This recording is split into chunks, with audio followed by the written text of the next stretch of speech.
మన సంస్కృతి, మన సాంప్రదాయాలు ఎప్పటికీ మనతోనే ఉండాలి. భారతదేశపు మహా గ్రంథాలు, కావ్యాల సంపూర్ణ సంకలనం. సబ్స్క్రైబ్ చేయండి. Tilak. A wide range of LED lights for indoor and outdoor use. GR Lights make India bright.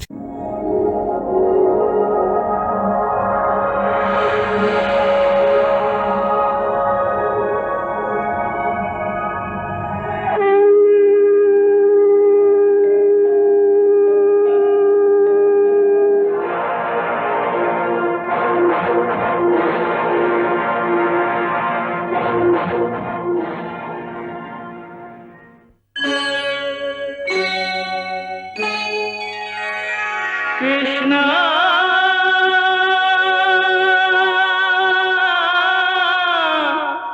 Krishna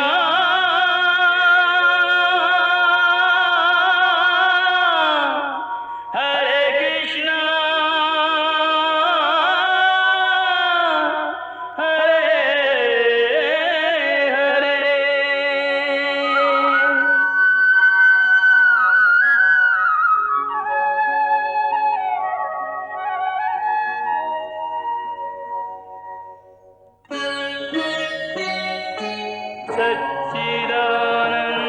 सच्चिदानन्दरूपाय विश्वोत्पत्त्यादिहेतवे तापत्रयविनाशाय श्रीकृष्णाय वयं नमः.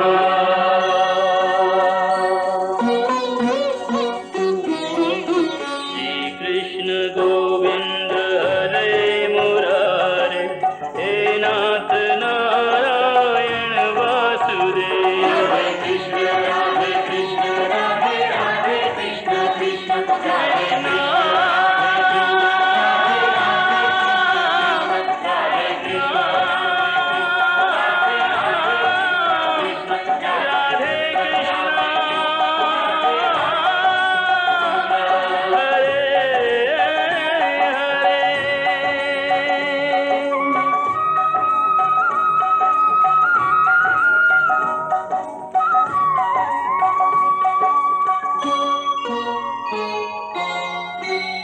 తలారి ఆజ్ఞా సురేశ్వర, ఈ అపరాధికి మరణదండన అమలు చేయండి. తమ ఆజ్ఞా సురేశ్వర.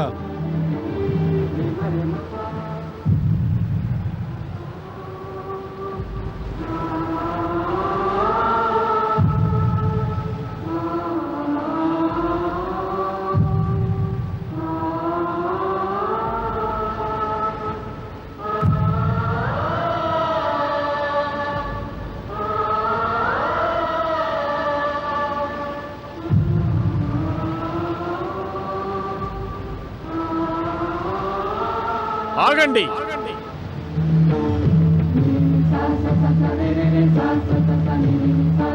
అసుర రాజా, తమరి అపరాధిని నేను. నన్ను శిక్షించండి, చిత్రలేఖని కాదు. అనిరుద్ధ,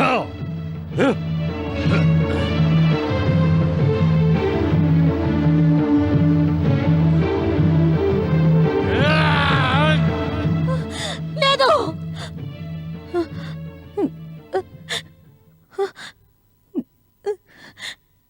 ఉషా, ఉషా, ఏమైంది? నువ్వెందుకలా అరిచావు? మీరు నాకు దూరం అయితే నేను ఒక్క క్షణం కూడా జీవించి ఉండలేను. పిచ్చిదానా, చూడగా నువ్వు ఏదో దుస్వప్నం గాంచినట్టున్నావు. హా, స్వప్నంలో మీకు నా తండ్రి మృత్యుదండన విధించినట్టుగా చూశాను. అలాగా, అందుకని నువ్వు భయపడ్డావా? విశ్వసించు ఉషా, నిన్ను నన్ను ఎవ్వరూ వేరు చేయలేరు. ఎందుకంటే నాకు పార్వతీమాత ఆశీర్వాదం ఉంది. అలాంటప్పుడు నీ పితృదేవుడు నాకు మరణదండన ఎలా విధించగలడు? హా, మీ ఆత్మవిశ్వాసం నా భయాన్ని తొలగించింది. ఉషా, నువ్విక్కడికి దూరంగా నీ మెట్టినిల్లైన ద్వారకకు వెళ్ళావంటే నీ అన్ని భయాలు దూరమైపోతాయి. హా, ఆ శుభగడియ ఎప్పుడొస్తుందో తెలియడం లేదు. వస్తుంది ప్రియా, త్వరలోనే వస్తుంది. ప్రాణేశ్వర, 「 మీరు శ్రోణితపురంలోనే ఉన్నారని మా తండ్రి గారి నమ్మకం. అందుకే ఆయన చిత్రలేఖని కూడా అడ్డు తొలగించారు.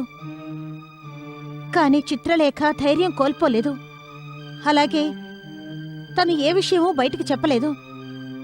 చిత్రలేఖ తను ప్రాణాపాయంలో ఉన్నట్టు తనే స్వయంగా నాతో చెప్పింది. నువ్వు చాలా అదృష్టవంతురాలు ఉషా. అందుకే చిత్రలేఖ వంటి సఖి లభించింది. లేదంటే ఎవరు నీ కోసం తమ ప్రాణాన్ని పణంగా ఒడ్డుతారు?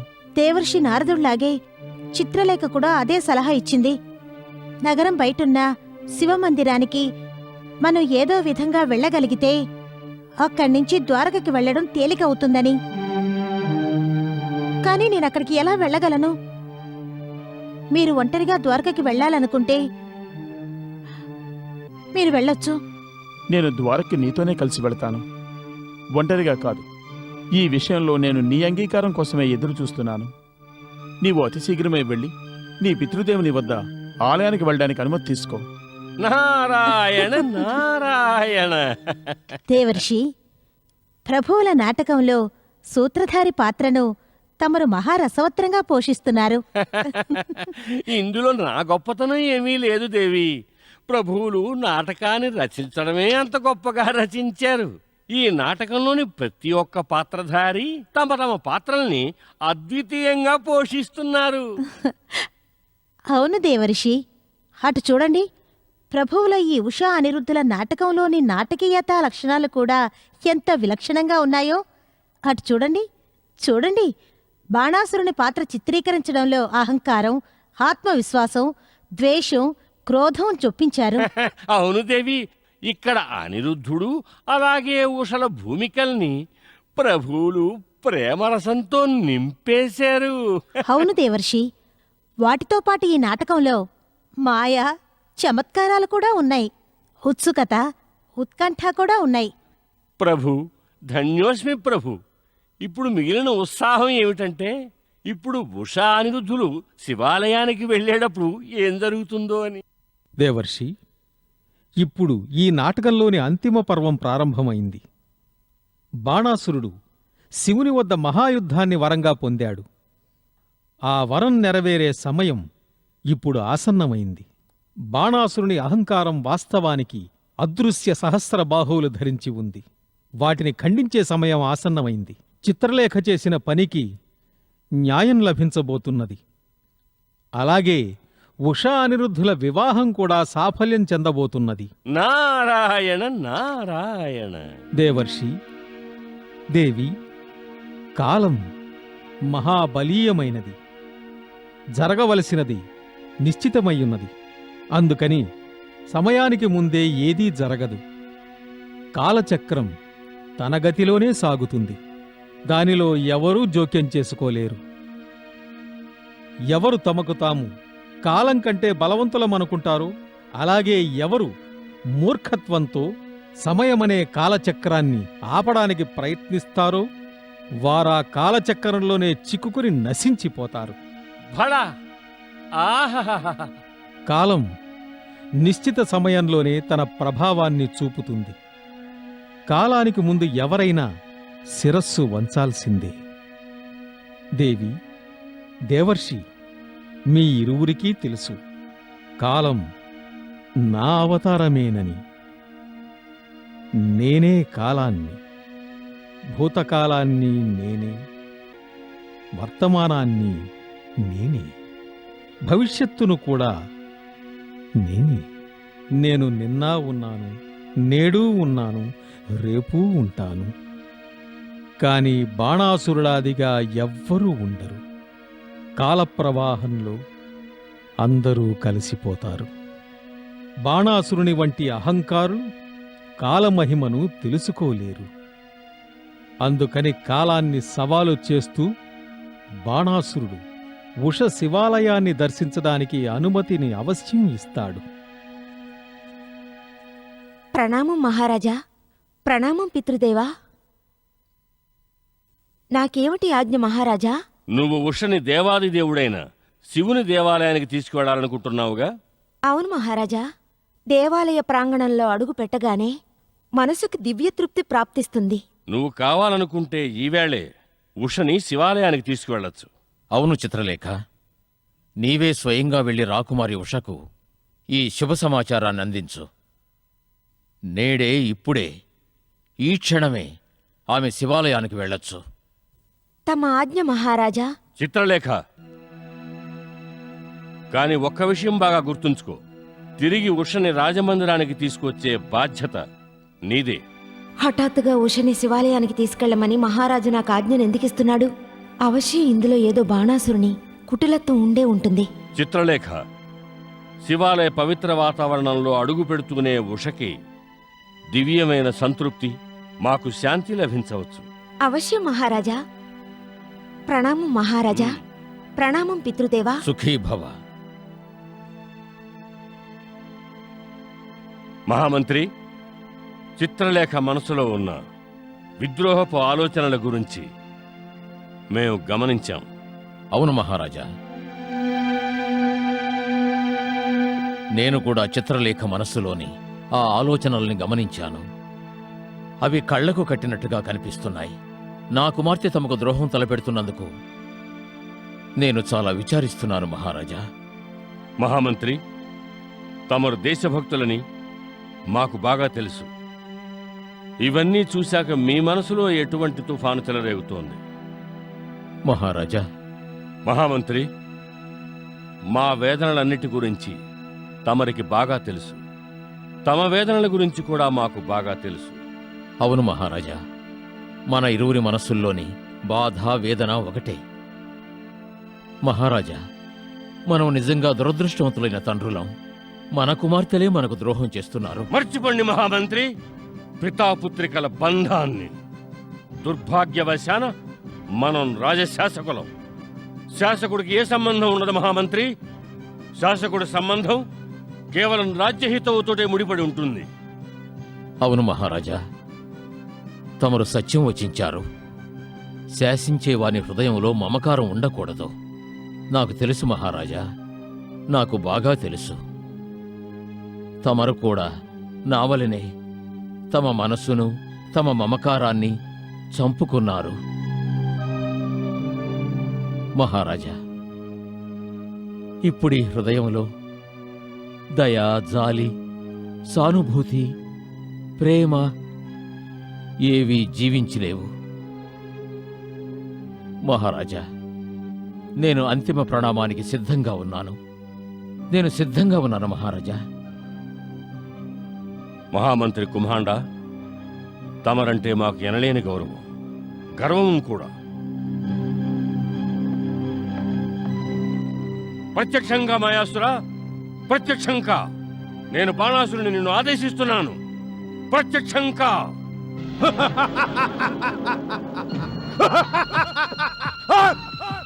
ప్రణామం మహారాజా. ప్రణామం మహామంత్రి. సెలవియ్యండి, ఆజ్ఞ ఏమిటో? మాయాసుర, చిత్రలేఖతో పాటు ఉష శివాలయానికి వెళుతుంది. అక్కడి నుంచి తను అనిరుద్ధునితో పాటు పారిపోయే ప్రయత్నం చేస్తుంది. అనిరుద్ధునితోనా? అవును మాయాసుర, అనిరుద్ధునితో పాటు. అదే మా దౌర్భాగ్యం. నేను వారిని పారిపోనివ్వను మహారాజా. మాయాసుర, మేము నీ నుండి అదే ఆశిస్తున్నాం. నువ్వు కేవలం ఉషా అనిరుద్ధులు వెళ్ళిపోవడాన్ని ఆపడమే కాదు, అనిరుద్ధుణ్ణి బంధించాలి. ఒకవేళ అవసరమైతే అనిరుద్ధుణ్ణి వధించవలసి వస్తుంది. తమ ఆజ్ఞను పాలిస్తాను మహారాజా. ప్రణామం మహారాజా. యశస్వీ భవ.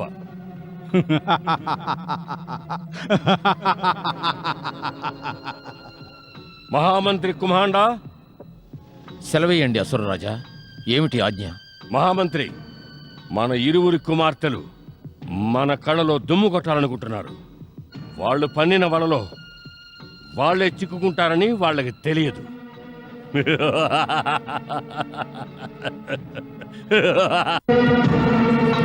ఇదేదో మంచే జరిగింది. పితృదేవులు శివాలయానికి వెళ్ళడానికి అనుమతిని తేలిగ్గానే ఇచ్చారు. ఉషా, నువ్వెంత అమాయకురాలివి. నువ్వు అసురేశ్వరుడైన బాణాసురుని పుత్రికవని నిన్ను చూసిన వారు ఏ ఒక్కరూ అనుకోరు. ఆయనకున్న అవగుణాల్లో ఒక్కటి కూడా నీకు లేదు. అంటే నీ ఉద్దేశంలో నేను మూర్ఖురాల్నా? ఉషా, నీకు కేవలం ఒక్క మాట చెప్పడానికి ప్రయత్నిస్తున్నాను. మహారాజు నీలాగా అమాయకుడు కాదు. ఆయనకి సమస్తం తెలుసు. రాకుమారుడైన అనిరుద్ధుడు ఇక్కడే ఎక్కడో ఉన్నాడని ఆయన విశ్వసిస్తున్నాడు. ఆయనకి ఇంకో విషయం కూడా తెలుసు. జరిగేదంతా నా కపట యత్నం వల్లే జరుగుతోందని. అందుకే ఆయన నన్ను బహిరంగంగా పట్టుకుని శిక్షించాలని చూస్తున్నాడు.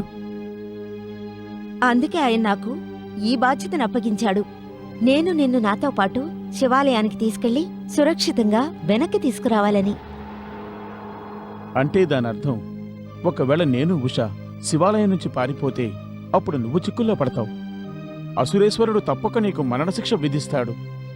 అయితే నేను శివాలయానికి వెళ్ళను, ద్వారకకి వెళ్ళను. ఉషా, అప్పుడు ఈ సమస్య మరింత జటిలం అవుతుంది. నువ్వు శివాలయానికి వెళ్లకుండా నన్ను రక్షించాలని చూస్తున్నావుగా.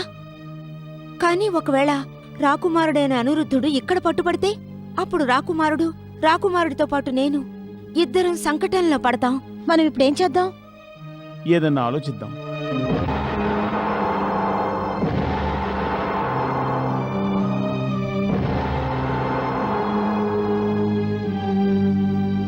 ఇంత ఘోరమైన కష్టంలో పడ్డాక ఆలోచించడం కూడా కష్టంగా ఉంది. నువ్వు సరిగ్గానే చెప్పావు చిత్రలేఖ. మనల్ని 4 వైపులా చుట్టుముట్టేశారు. ఇక్కడి నుంచి బయటికి ఎలా వెళ్లాలో అస్సలు తెలియడం లేదు. నేనొక మార్గాన్ని ఆలోచించాను. అయితే మరి మాకు కూడా చెప్పండి. అవును రాకుమారా, మాక్కూడా చెప్పండి. ఈ సమస్య నుంచి బయటపడ్డానికి తమరు ఆలోచించిన ఉపాయం ఏమిటి? చెప్తాను. అంత తొందరెందుకు?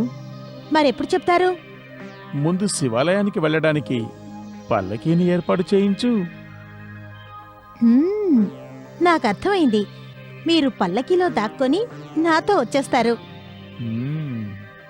రాకుమార్తె ఉష కోసం వెంటనే పల్లకీని ఏర్పాటు చేయండి. చిత్తం అసురేశ్వర. నీవు వెళ్ళవచ్చు భూతనాథ. అసురేశ్వర, అనిరుద్ధుడు మహా తెలివైనవాడు అసురేశ్వర. లేదు కుమాండా, అతడు తెలివైనవాడు కాడు, మూర్ఖుడు. తమరేమంటున్నారు అసురేశ్వర?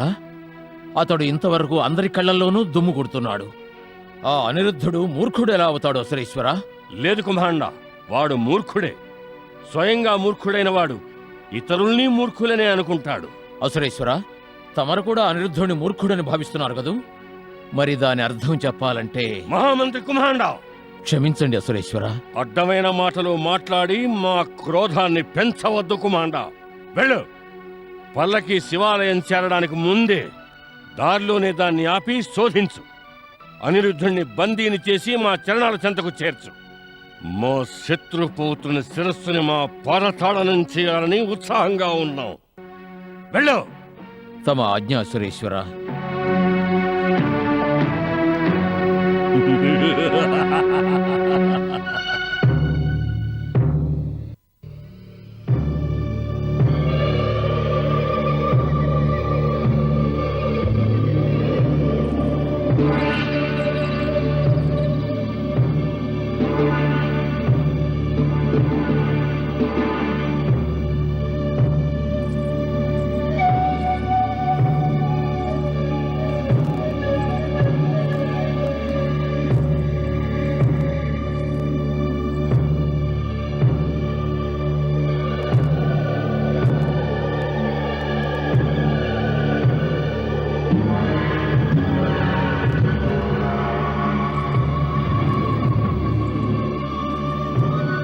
బోయిలు ఆగండి.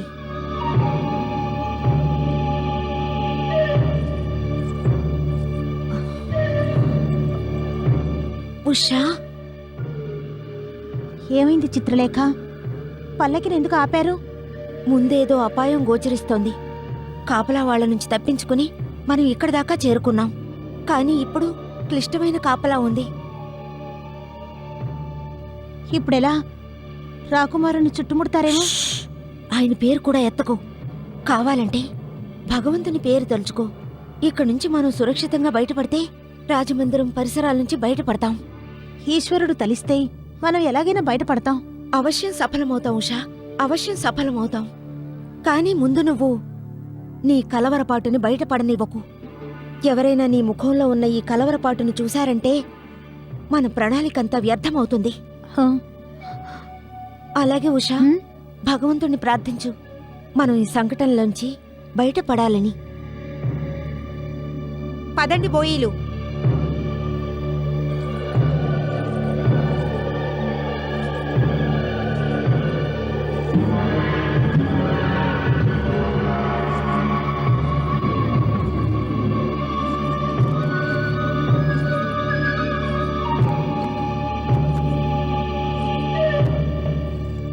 ఆగండి, పల్లకిని దించండి.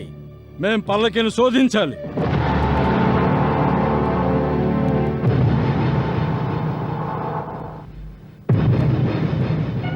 ప్రభు, పల్లకీని ఆపివేయడం జరిగింది. ఇప్పుడేం జరుగుతుంది? ఉషానిరుద్ధులు పట్టుబడిపోతారా? అది ఒక రహస్యం దేవర్షి. ఇక ఆ రహస్యపు పరదాన్ని తీయించండి ప్రభు. కుదరదు దేవర్షి. ప్రభు, నా ఉత్సుకతని అంతం చెయ్యండి. తమరింతవరకు ఈ నాటకంలో చాలా ఘట్టాలు సృష్టించారు. కానీ ఉత్సాహంతో ఉన్న ఈ ఘడియలో నా మనసు కల్లోలమవుతోంది. నా ఉద్దేశంలో ఇప్పుడు అనిరుద్ధుడు పట్టుబడిపోతాడేమో. అప్పుడేమవుతుంది? మరో క్షణంలో అనిరుద్ధుడు పట్టుబడడు అనిపిస్తుంది. కానీ ఎలా ప్రభు, ఎలా? అటు చూడండి ప్రభు, అనిరుద్ధుడి పల్లకీని బాణాసురుని సైనికులు సందేహంతో ఆపివేశారు. అదే ఈ నాటకంలోని నాటకీయత దేవర్షి. ఈ నాటకీయతే ప్రేక్షకుల ఉత్సుకతను పెంచుతుంది. ప్రేక్షకులు అలాంటి నాటకీయ క్షణంలో ఎలా నిమగ్నమవుతారంటే వారి నాటకాన్ని వారి జీవితంలోని ఒక భాగంగా అన్వయించుకుంటారు. ఆ రోమాంచిత ఘట్ట సమయంలో ఇదొక నాటకమని వారు మర్చిపోతారు. వారు తమని తాము నాటకంలోని అభినేత లేక అభినేత్రిగా ఊహించుకుంటారు. ఆ అభినేత అభినేత్రుల సుఖదుఖాలు తమ స్వంత సుఖదుఖాలుగా భావిస్తారు. అందుకని నాటకం జరిగే వేదిక మీద దర్శకుడు ఈశ్వరుణ్ణి ప్రార్థిస్తాడు, హే ఈశ్వరా, నీవీ అభినేతకు సాయం చెయ్యమని. అదేవిధంగా ఈ సమయాన నువ్వు నన్ను ప్రార్థిస్తున్నావు దేవర్షి. నారాయణ నారాయణ. దేవర్షి, నేను నీకు ముందుగానే చెప్పాను కదా, నాటకం జీవితం యొక్క ప్రతిరూపం. జీవితం ఒక రహస్యం, నాటకం కూడా ఒక రహస్యమే. నాటకం కూడా జీవితంలాగే ప్రభావితం చేస్తుంది. ఎప్పుడైతే మృత్యుబాణం జీవన ప్రవాహాన్ని ఆపేస్తుందో అప్పుడు జీవితం సమాప్తమైపోతుంది. అలాగే ఎప్పుడు నాటకానికి తెరపడుతుందో అప్పుడు నాటకం సమాప్తమైపోతుంది. నాటకంలోని నాటకీయత ప్రేక్షకుల హృదయంలోని స్పందనని తీవ్రం చేస్తుంది. జీవితంలో అలాంటి సంఘటనలు చాలా వస్తాయి. అవి నాటకంలోని నాటకీయత కంటే ఎక్కువ నాటకీయంగా ఉంటాయి. దేవర్షి, తమరు చూస్తున్నది జీవితం. అది నిజంగా నాటకం కంటే అధిక రోమాంచితమైంది. ప్రభు, ఈ రోమాంచితమైన నాటకంలో తమరెప్పుడు ప్రవేశిస్తారో? ఉచిత సమయంలో. ఇప్పటి వరకు ఆ సముచిత సమయం రాలేదు కదా ప్రభు. తమ లీలలు అనంతం ప్రభు. దేవర్షి, ఈ సమయాన ఉషా, అనిరుద్ధుడు, చిత్రలేఖ తమ లీలను రచిస్తున్నారు.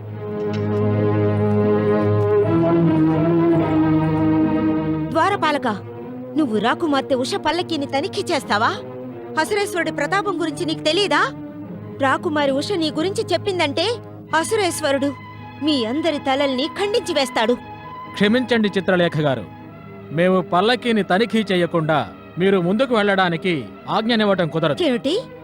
మీరు మాకు ఆజ్ఞనిస్తారా? మీరు మత్తు పానీయాలేమీ సేవించలేదు కదా? ఏం మీకు తెలీదా ఇది రాకుమారి ఉష పల్లకీ అని? రాకుమారి ఉష పల్లకీలో కూర్చునుంది. ఏం మీరు నన్ను కూడా గుర్తించలేరా?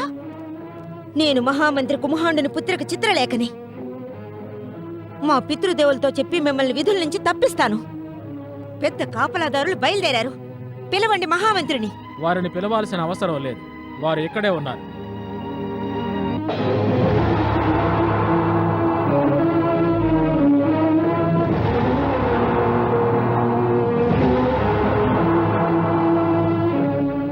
ఏమైందమ్మా చిత్రలేఖ? పితృదేవా, తమరా? మీరిక్కడికొచ్చి మంచి పని చేశారు. చూడండి, ఈ భటులు రాకుమారి ఉష పల్లకీని ఆపే సాహసం చేశారు. వారు సరిగానే చేశారమ్మా. కాని పితృదేవా, రాకుమారి ఉష అసురేశ్వరుని పుత్రిక. ఇది ఆ అసురేశ్వరుని ఆదేశమే. రాజభవనం నుండి వెలుపలికి వెళ్లే ప్రతి వ్యక్తిని వారే శోధించమన్నారు. అసురేశ్వరుని ఆజ్ఞ ఎల్లరికూ సమానమైనదే. కాని పితృదేవా, ఈ కార్యం అవమానపూరితమైనది. ఇందులో అవమానానికి తావే లేదు. ఇది అంతఃపుర రక్షణకు సంబంధించినది. అయినా పల్లకీని శోధించడానికి అభ్యంతరమేమున్నది?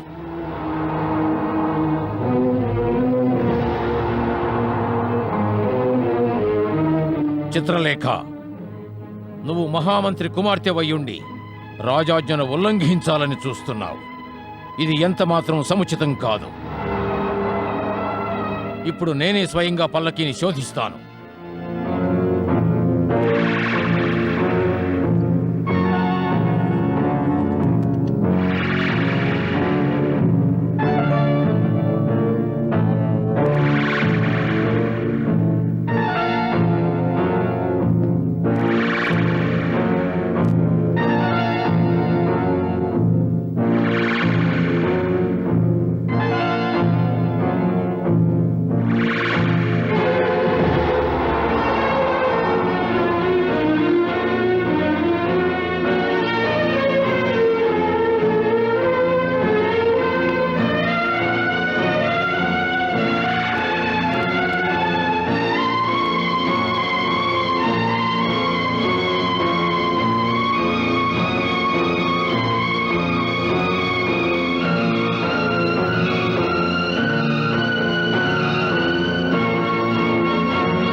ప్రణామం మహామంత్రి.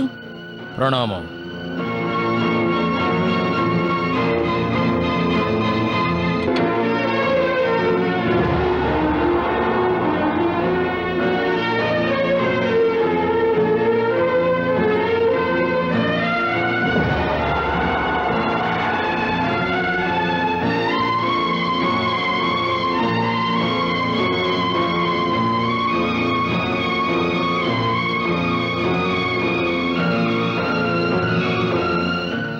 ఏమైంది పితృదేవా? ఏమీ లేదు. అయితే మరి మేము వెళ్ళొచ్చా? పదండి బోయిలు.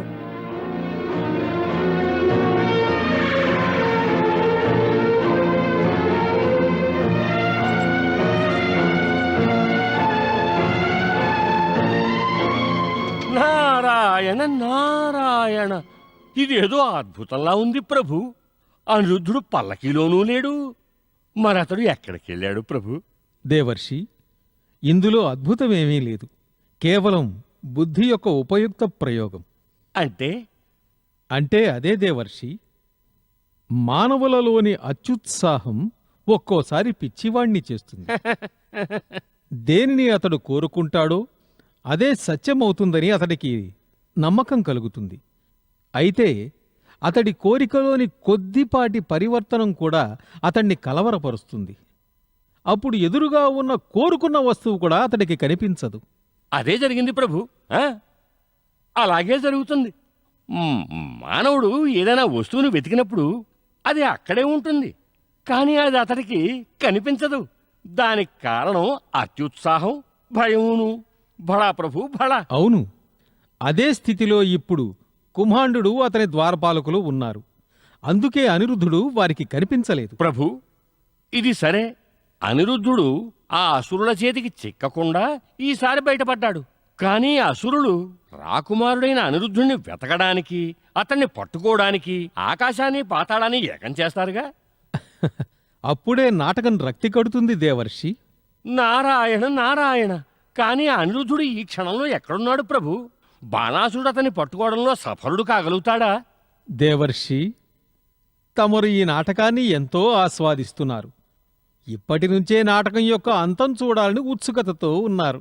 ప్రభు, తమరి ఈ నాటకం అంతటి రోమాంచితమైనది. చివరి వరకు వేచి ఉండటం బహు కష్టం. నాటకం ఎంత రోమాంచితంగా ఉన్నా ఒకవేళ దాని ముగింపు ముందే తెలిసిపోతే అప్పుడు ఆ నాటకంలోని ఆసక్తి రసపట్టు ఆ క్షణంలోనే క్షీణిస్తాయి. తర్వాతేమవుతుంది అనే దానిపై ప్రేక్షకులకు ఎటువంటి ఆసక్తి ఉండదు ఋషివర.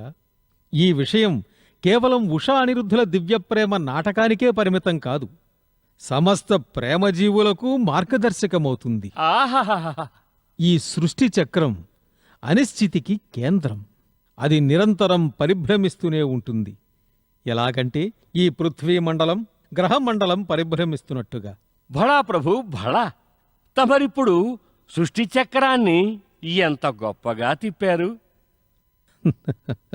మునివర, ప్రతి మానవుని జీవితం కూడా ఒక గ్రహం వంటిదే. అది తన కేంద్రాన్ని ఇరుసుని ఆధారంగా చేసుకుని తిరుగుతూ ఉంటుంది. ఎందుకంటే వాటి ఆధారంగా పరిభ్రమించడం విధి నిర్ణయానుసారం జరుగుతుంది. కానీ వానికి స్వయంగా తెలియదు రాబోయేటటువంటి క్షణం తన కోసం ఏం తేబోతున్నదో. మానవుడు కేవలం ఆ అనిశ్చితిలో నుంచే కొంత నిశ్చితిని తెచ్చే చక్రంలో అడుగు ముందుకు వేస్తూ ఉంటాడు. వందల సంవత్సరాల సాధనను కూడగట్టుకుంటాడు. కాని మరుక్షణం ఏం జరుగుతుందో అతనికి తెలియదు. రాబోయే క్షణం, రాబోయే రేపు గురించి వాని అజ్ఞాన జీవన నాటకంలో వారిని సకారాత్మక పాత్రగా రూపొందిస్తుంది. అప్పుడప్పుడు అతడికి రేపే తన అంతిమ క్షణం రాబోతున్నదని తెలుసుకోలేక ఎంతో నిశ్చింతగా జీవిత రంగస్థలంపై తన భూమికను పోషిస్తూ ఉంటాడు. ధన్యుణ్ణి ప్రభు, నేను ధన్యుణ్ణి. తమరి సమస్త సృష్టికి సూత్రధారులు. కోటానుకోట్ల మానవుల జీవిత నాటకాల్లో అందరి సూత్రాల్ని తమ చేతుల్లో ఉంచుకుని అందరినీ నియంత్రించి సంచాలనం చేస్తూ ఉంటారు. హే జగన్నాటక సూత్రధారి, తమకి తమ పరమభక్తుడైన ఈ నారదుని శతకోటి ప్రణామములు. ఇదెలా సంభవం కుమాండా? అనిరుద్ధుడు మేం పన్నిన పన్నాగం నుంచి తప్పించుకోలేడు. కాని మహారాజా, అతడు రాకుమారి ఉషతో కలిసి లేడు. నేను పల్లకీని స్వయంగా నిశితంగా పరిశీలించాను. అనిరుద్ధుడు అవశ్యం మనల్ని మోసగించాడు కుమాండా. బహుశా ఇంతమంది కాపలా భటులను చూసి అనిరుద్ధుడు అంతఃపురంలో ఎక్కడైనా దాక్కున్నాడేమో. అంటే నువ్వు చెప్పాలనుకున్నదేమిటి? అనిరుద్ధుడు ఉషతోటి వెళ్ళలేదంటావా? అతడి రాజమహల్లో ఏదో ఒక మూలలో దాక్కునున్నాడంటావా? అవును మహారాజా, ఈ అంతఃపురంలో అతడు రాకుమారి ఉష మందిరంలో తప్ప ఇంకో మందిరంలో సురక్షితంగా ఉండలేడు. మహామంత్రి కుమాండా, ఒక పిరికి గొల్లవాని పౌత్రుడు ఒక కన్యని అడ్డం పెట్టుకుని ఆమె అంతఃపురంలో దాక్కున్నాడంటే మనం ఆ అంతఃపురాన్ని వాడి చితిగా మారుద్దాం. పదమాతోటి పదండి మహారాజా.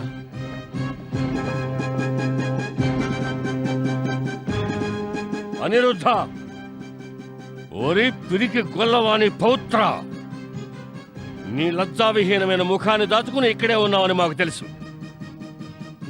అనిరుద్ధ, నువ్వు ఎక్కువ సమయం ఇక్కడ దాక్కుని ఉండలేవు. బయటికి రా.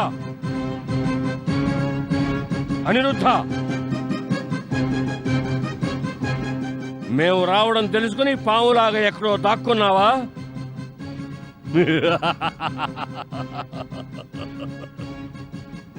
అనిరుద్ధ, ఏం తోక ముడిచేశావా? అసురేశ్వర, చూడగా ఆ పిరికి పంత ఇలా బయటకొచ్చేలా లేడు. చూడండి, ఈ మందిరంలోని మూలమూలలా వెతకండి. ఆ పిరికి గొల్ల కృష్ణుని పౌత్రుడు మీకు కనిపిస్తే అతన్ని బంధించి మా సమక్షానికి తీసుకురండి. మేము అతని ముఖంలో మా వల్ల అలాగే మృత్యు భయాన్ని చూడాలనుకుంటున్నాం. వెళ్ళండి.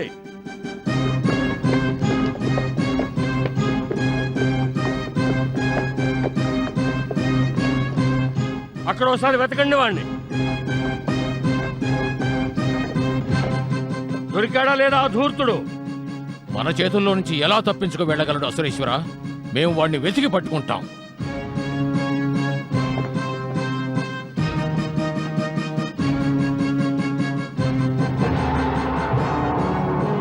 మహారాజా, ఇటు చూడండి.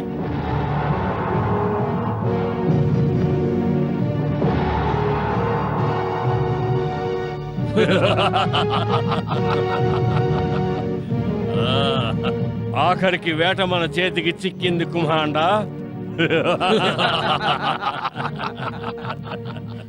ఇప్పుడు పిరికివాడిలా లోపల దాక్కోవడం ఎందుకు? బయటికి రా అనిరుద్ధ.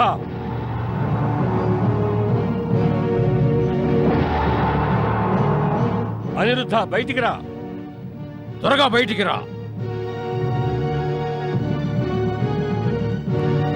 భటులారా, అతన్ని ఈడ్చుకుని రండి త్వరగా.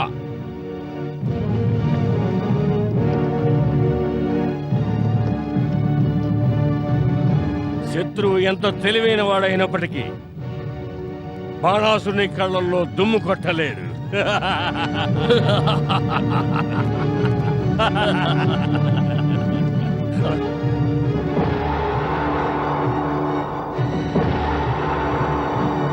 బ్రహ్మాండ, ఎవరి దుష్టుడు?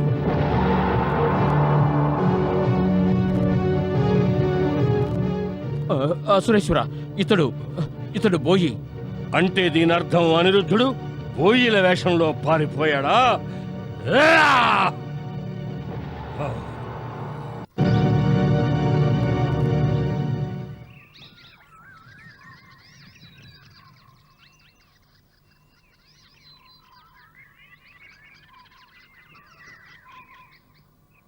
ఉషా, బయటికి రా.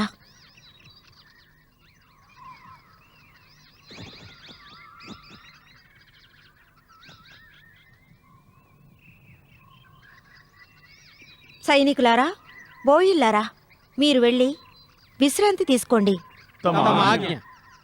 బోయి, నువ్వాగు. నువ్వు మాతో పాటు పూజా సామగ్రిని తీసుకుని శివాలయంలోకి రావాలి. తమ ఆజ్ఞ. ఇలా రా.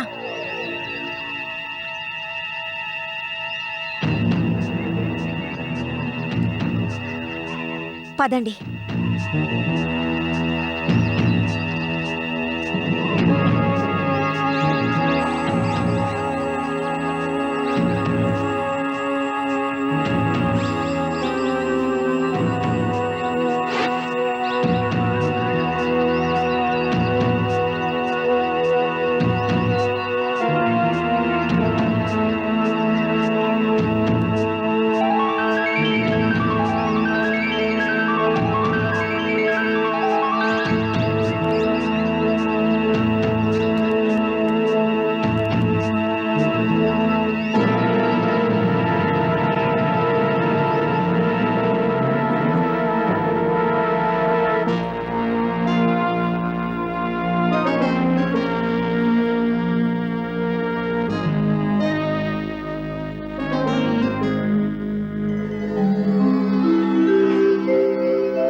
మహాదేవా, పార్వతీమాత, మీరు మాకు మహోపకారం చేశారు. మమ్మల్ని ఇక్కడ వరకు సురక్షితంగా తీసుకొచ్చారు. ఇప్పుడు మాదో ప్రార్థన. తమరు ఇక మీదట కూడా మమ్మల్ని ఇలాగే రక్షించాలి. త్రినేత్రధారి ఆదిమాత పార్వతి, మీరు నాకు రాకుమారుడు అనిరుద్ధుణ్ణి, రాకుమార్తె ఉషలను కలిపే శుభకార్యాన్ని అప్పగించారు. తమకు నాదొక విన్నపం. తమరు ఈ ఇరువురి కలయికని సుస్థిరం చెయ్యండి. దీనికి సంబంధించి నాకు యోగ్యమైన ఏ సేవైనా సరే చేసే అవకాశాన్ని అవశ్యం నాకు ప్రసాదించండి.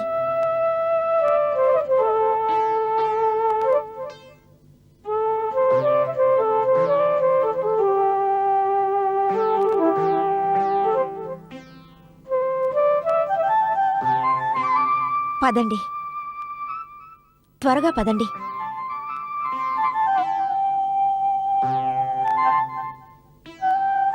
రాకుమారా అనిరుద్ధ, ద్వారకు చేరుకోవడానికి శివాలయం వెనుక నుంచి ఒక దారి వనం గుండా వెళుతుంది. అక్కడి నుంచి సురక్షితంగా మీరు ద్వారకకి చేరుకోగలరు. నువ్వు మాతో పాటు రావచ్చుగా చిత్రలేఖ. పిచ్చిదానా, వివాహానంతరం కన్య పుట్టింటి నుంచి ఒంటరిగానే వెళ్లాల్సొస్తుంది. అలాగే నాకక్కడ పనే ఉంటుంది. అయినా ఈ సంకట సమయంలో మేమిద్దరం నిన్నిక్కడ ఒంటరిగా వదిలి ఎలా వెళ్ళగలం? రాకుమారా, నా చేతులతో ఇంత గొప్ప కార్యం సంపన్నం కాబోతోంది. నా ప్రాణాలు సంకటంలో పడ్డా కూడా వాటి గురించి నాకే చింత లేదు. నా సఖి కోసం నేను నా ప్రాణాలనైనా ధారపోస్తాను. చిత్రలేఖ, నా జీవితానికి అర్థాన్ని చేకూర్చి నీ జీవితాన్ని వ్యర్థం చేసుకోవాలనుకుంటున్నావా? పిచ్చిదానా, పార్వతీమాత ఇచ్చకి సాకార రూపం కల్పించడానికి నా ప్రాణం ధారపోయాల్సొచ్చినా నా జీవితం ధన్యమైనట్టే. ఇక నువ్వు దాన్ని వ్యర్థం అనుకుంటున్నావా? నువ్వెన్నైనా చెప్పు చిత్రలేఖ. నా స్వార్థం కోసం నీ జీవితాన్ని బలి తీసుకోలేను. నిన్నీ స్థితిలో వదిలిపెట్టి నేనెక్కడికి వెళ్ళలేను. ఒకవేళ అసురేశ్వరుడు తన క్రోధాగ్నిని చల్లార్చుకోవాలనుకుంటే మన ఇరువురి రక్తంతో చల్లార్చుకొని. ఉషా, ఇలాంటి మాటలు మాట్లాడుతున్నావేంటి? నువ్వు భావావేశంలో ఇది కూడా మర్చిపోయావు. జీవన మరణాలు మానవుడి చేతుల్లో లేవని, ఈశ్వరుడి చేతుల్లో ఉంటాయని. ఆయన తలుచుకుంటే ఎవరికైనా జీవాన్నివ్వగలడు, అలాగే తలుచుకుంటే మృత్యువుని ఇవ్వగలడు.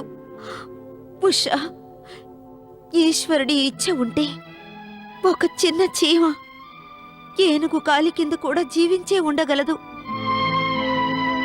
అంతేకాదు ఉషా, అదే చీమ ఏనుగు చెవిలో ప్రవేశిస్తే ఆ మహాకాయురాలైన ప్రాణికి ప్రాణాల్ని హరించే కారణం కూడా అవుతుంది.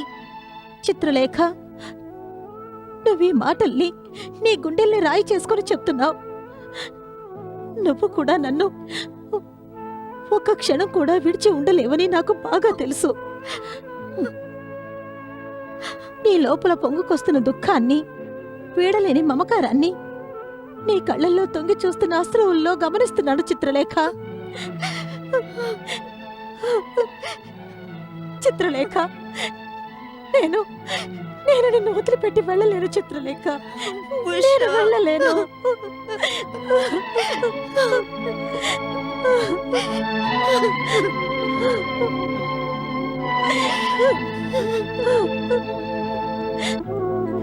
ఉషా,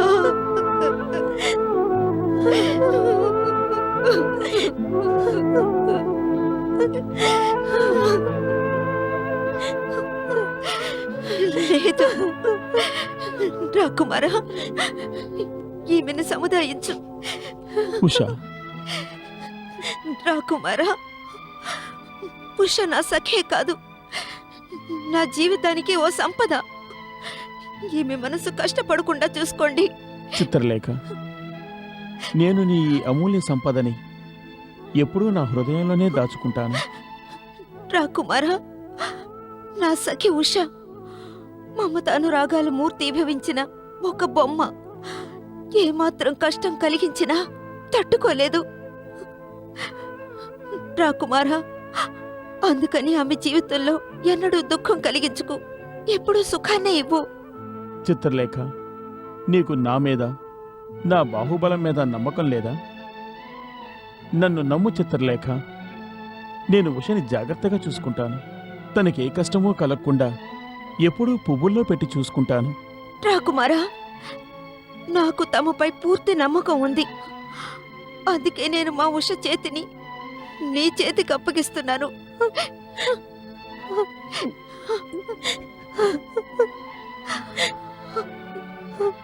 రాకుమారా, ఇక ఇక్కడి నుంచి మీ ఇద్దరు త్వరగా వెళ్ళిపోండి. వీడ్కోలు చెప్తూ సమయాన్ని వృధా చేయకండి. ఎప్పుడు ఏ క్షణంలో అసురేశ్వరుడి అనుచరులు మిమ్మల్ని వెతుకుతున్నారు. ఏ క్షణంలోనైనా బయటికి రావచ్చు. త్వరగా వెళ్ళండి, వెళ్ళండి. ఆగు! ఇక్కడి నుంచి పారిపోవాలని చూస్తున్నావా రాకుమారా? ఎవరది?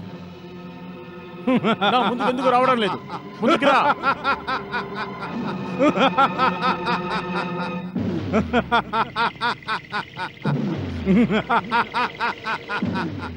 మా రాజ్యంలోకి పిలవకుండానే ప్రవేశిస్తావా? అతిథులు పిలవకపోయినా వస్తారు.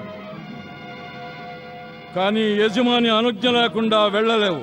అసురేశ్వరుడు నీకు వెళ్ళడానికి అనుజ్ఞనివ్వలేదు. నిన్ను బంధించి తీసుకురమ్మని నన్ను ఆజ్ఞాపించారు. కనుక మారు మాట్లాడక నువ్వు నాకు లొంగిపో, లేదంటే నీకు మంచిది కాదు.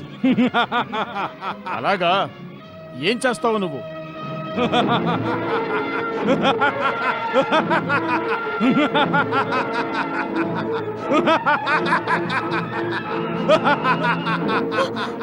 మాయాసురుడు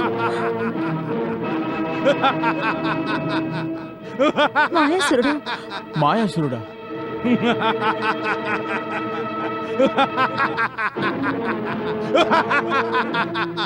ఏం చేస్తావు నువ్వు? నేను నిన్ను వధిస్తాను. అలాగా? నువ్వు నన్ను వధిస్తావా?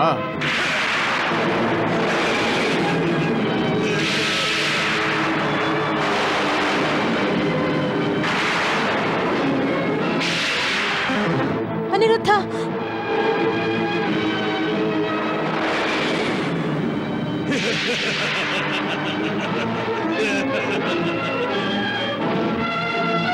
చిత్రలేఖ, ఏదో ఒకటి చెయ్యి.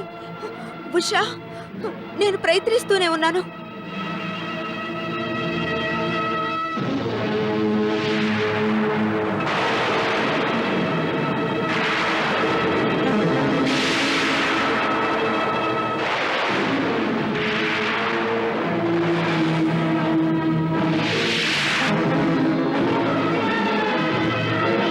చిత్రలేఖ, నీ మాయలు ఇక్కడ ఎందుకు కొరగావు?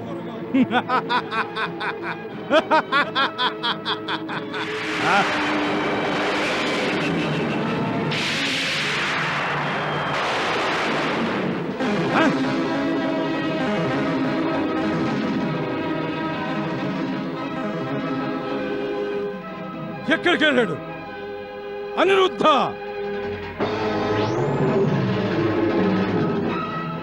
ఎక్కడున్నావు నువ్వు? ఎక్కడ దాక్కున్నావు?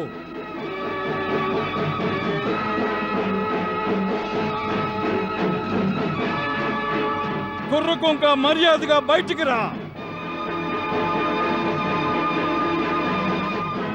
అనిరుద్ధ, ఏ మూల దాక్కున్నావు?